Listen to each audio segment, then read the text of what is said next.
குறைஞ்சபட்சம் என்னால 20 லட்சம் பேர் கூப்பிட முடியும் ஒரு ஸ்பாட்ல. எனக்கு ஒரு வாரம் டைம் கொடுத்தா போதும், வருஷ கணக்கில் வேண்டாம், ஒரு வாரம் டைம் கொடுத்தா போதும்.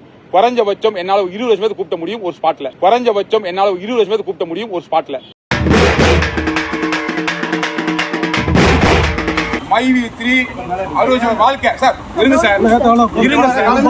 MyV3 60 வாழ்க்கை சார் இருங்க சார், இருங்க சார். அட்வர்டைஸ்மெண்ட் மால் பிராக்டிஸ் அப்படிங்கிறது தான் இப்போ நாம MyV3 ஆட்ஸ் கம்பெனியில பார்க்கறது அப்படிங்கிறத எல்லாரும் பரவலா புரிஞ்சுக்கிட்டாங்க.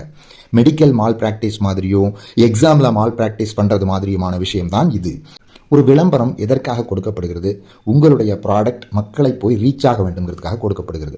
நீங்கள் ஒரு நோட்டீஸ் அடித்து பேப்பரில் வைக்கலாம், பேப்பரில் விளம்பரம் கொடுக்கலாம், டிவியில் விளம்பரம் கொடுக்கலாம். இப்போ சோஷியல் மீடியா காலகட்டத்தில் கூகுள் ஆட்ஸ் போன்ற ஆட்ஸ் கம்பெனிகள் மூலமாக உங்களோட விளம்பரத்தை எந்த சோஷியல் மீடியாவில் வேணாலும் நீங்கள் கொடுக்கலாம். ஆனால் அதை பார்ப்பவர்கள் உண்மையாகவே அதன் மீது விருப்பப்பட்டு அந்த பொருளை வாங்குவார்கள் அல்லது அந்த சர்வீஸை உபயோகப்படுத்துவார்கள். கூகுள் ஆட்ஸில் நீங்கள் ஒரு 1000 ரூபாய் கொடுத்து ஒரு விளம்பரம் போடுறீங்க அப்படின்னா அந்த விளம்பரத்தை உங்கள் ஏரியாவில் மட்டும் விளம்பரப்படுத்தணும்னா உங்கள் ஏரியாவில் யூடியூப் பார்க்குற அந்த ரீஜனில் இருக்கிறவங்களுக்கு மட்டும் அது போய் சேரும். அதற்கு ஒரு வியூவுக்கு ₹1 அப்படின்னு அவங்க சார்ஜ் பண்ணுவாங்க. 1000 வியூவுக்கு 1000 ரூபாய் அப்படின்னு சார்ஜ் பண்ணுவாங்க. உதாரணத்துக்காக நான் சொல்கிறேன். இதுதான் கூகுள் ஆட்ஸோட ரெவென்யூ.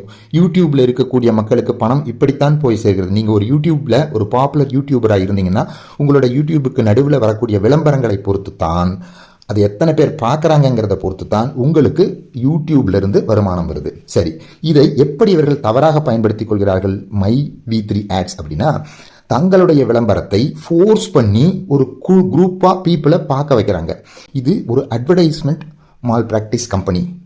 சார் எங்க மக்கள் கம்முனு இருப்பாங்க சார். நீங்க ஏற்கனவே பார்த்துருப்பீங்க, எந்த பிரச்சனையும் பண்ண மாட்டாங்க சார். அரசாங்கத்துக்கு கிடையாது மக்கள், எங்க மக்கள் தான், எங்களுக்கு வேற தனி மக்கள் கிடையாது. அப்படி இல்லைங்க சார்.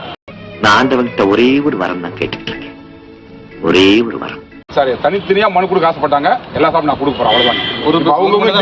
நான் ஒரு மனு தான் நான் கொடுக்க போறேன். ஆனா இண்டிவிஜுவலா அவங்க கொடுக்க வந்திருக்காங்க, நான் வேண்டாம் கொடுக்க சொல்லியிருக்காங்க, அதுக்காக வெயிட் பண்றாங்க. நீங்க கலெக்ட் அது என்ன தெரியுமா? என்னை சுற்றி இருக்கிற என் நண்பர்கள் எல்லாரும் நல்லா இருக்கணும், அதை பார்த்து நான் சந்தோஷப்படணும். அல்லும் பகலும் தெருக்கல்லா இருந்து விட்டு அதிர்ஷ்டம் இல்லை என்று அலட்டிக் கொண்டார். பிழைத்துக் கொண்டோரெல்லாம் பிழைத்துக் கொண்டார். உன்போர் புரட்டை விட்டோரெல்லாம் கோட்டை விட்டார்.